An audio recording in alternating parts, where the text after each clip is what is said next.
ఒక residential terrace పైన ఉన్నాము. ఇక్కడ మన టీమ్ వాటర్ ప్రూఫింగ్ చేస్తున్నారు చూడొచ్చు.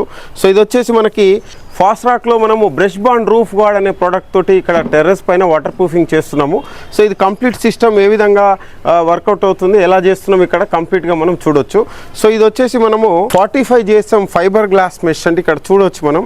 So it is a 45 GSM fibre glass mesh. So ఈ ఫైబర్ గ్లాస్ మెష్ రీఇన్ఫోర్స్మెంట్ లాగా ఈ కోటింగ్ మధ్యలో మర్జ్ చేసి మనం ఈ ప్రోడక్ట్ అనేది యూజ్ చేయడం జరుగుతుంది. సో దీనివల్ల బెనిఫిట్ ఏంటి, మరి ఇది అప్లికేషన్ ఎలా జరుగుతుంది ఇక్కడ చూద్దాం రండి. సో ఈ ప్రోడక్ట్ వచ్చేసి కంప్లీట్గా మనకి హై విస్కాసిటీ అనేది ఉంటుంది మెటీరియల్. సో ఇది micro fibre reinforced elastomeric water proofing system for the roof. So ఇది ఒక flexible water proofing membrane. So ఇది మనకి టెర్రస్ పైన it is designed in a way like it can sustain in all climatical conditions. So మనం already దీనికంటే ముందు ఒక 2 layers water proofing వేయడం జరిగింది. అందులో మొదటి కోట్ వచ్చేసి నైటో ప్రైమ్ AW అనే ప్రైమర్ వేయడం జరిగింది. దాని తర్వాత మనకి ఒక కోట్ రూఫ్ గార్డ్ అనేది యూజ్ చేయడం జరిగింది. So this is the first coat we have applied after primer. And దానిపైన వచ్చేసి మనకు సెకండ్ కోట్ రూఫ్ గార్డ్ అనేది మనకి ఫైబర్ గ్లాస్ మెష్ రీఇన్ఫోర్స్మెంట్ చేసుకుంటూ అప్లై చేస్తున్నాము. అండ్ ఇక్కడ చూడొచ్చు.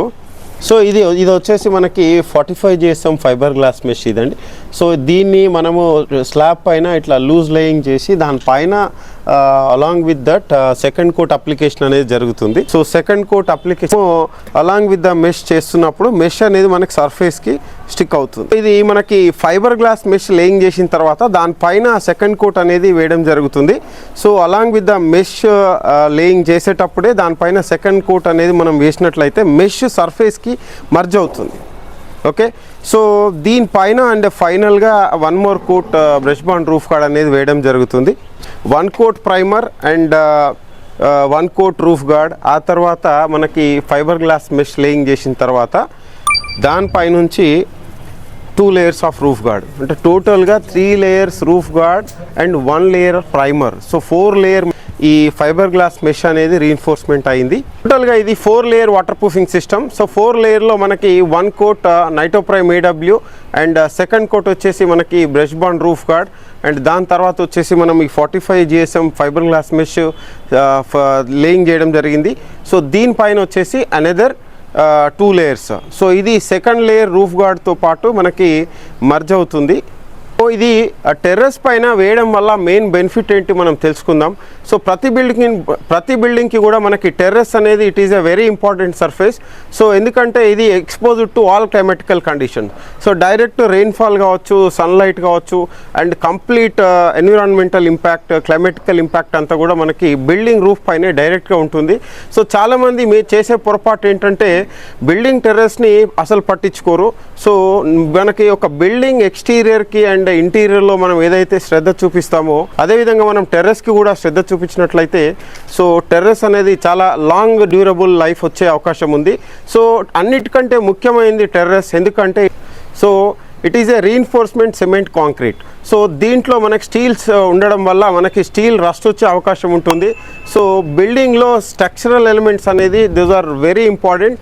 సో మనకి ఈ వాల్స్ కంటే కూడా మనకి స్కెల్టన్ ప్రియారిటీ అనేది ఎక్కువ ఇవ్వాల్సిన అవసరం ఉంది.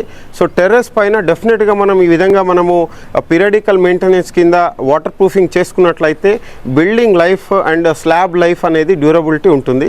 సో ఈ స్లాబ్ కింద భాగంలో మనకి కంప్లీట్గా కాలమ్స్ అండ్ బీమ్స్ ఉంటాయి. సో ఈ విధంగా మనం వాటర్ ప్రూఫింగ్ చేసుకున్నట్లయితే దీని కింద ఫ్లోర్లో ఉన్న స్ట్రక్చరల్ ఎలిమెంట్స్ అనేది సేఫ్గా ఉంటాయి. సో బిల్డింగ్ లైఫ్ కూడా మనకి డ్యూరబిలిటీ కూడా పెరుగుతుంది.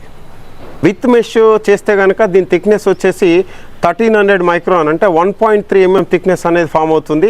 అండ్ వితౌట్ మెష్ ఇన్స్టాలేషన్ చేసినట్లయితే ఇది 3 layers అరౌండ్ 1 mm థిక్నెస్ అంటే 1000 మైక్రాన్ థిక్నెస్ అనేది ఫామ్ అవుతుంది. రైట్. సో దీన్ని యాజ్ పర్ ది బడ్జెట్ ప్రకారంగా మనము with mesh and without mesh అనేది వెళ్ళొచ్చు. సో ఆల్మోస్ట్ మనకి విత్ మెష్ వితౌట్ మెష్కి ప్రైస్ వేరియేషన్ ఆల్మోస్ట్ 30% వేరియేషన్ అయితే ఉంటుంది. సో ఎందుకంటే మెష్ వేసినప్పుడు మనకి కోటింగ్ యొక్క థిక్నెస్ అనేది హై బిల్డ్ అవుతుంది. సో దీనివల్ల మనకి మెటీరియల్ కన్జంప్షన్ కూడా పెరుగుతుంది అండ్ అప్లికేషన్ కూడా it is not so easy. Mesh వేయడం వల్ల ఏమవుతుందంటే సో అప్లికేషన్ కూడా మనకి స్పీడ్ అనేది తగ్గుతుంది మెష్ వేయడం వల్ల. సో డ్యూరబిలిటీ అనేది పెరుగుతుంది. సో చాలామంది అడుగుతూ ఉంటారు మెష్ వేయడం వల్ల మనకి మేజర్ అడ్వాంటేజ్ అని ఏంటని అడుగుతూ ఉంటారు.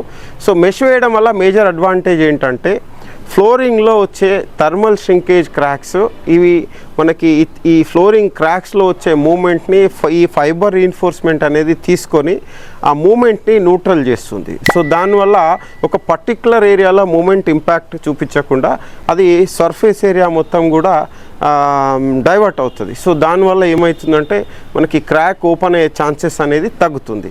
అండ్ దీంతోపాటు మనకి కోటింగ్ అనేది చాలా టఫ్గా ఫామ్ చేస్తుంది యాజ్ ఎ రీఇన్ఫోర్స్మెంట్ ఇది శాండ్విచ్ అవ్వడం వల్ల. ప్లస్ దీని డ్యూరబిలిటీ కూడా పెరుగుతుంది.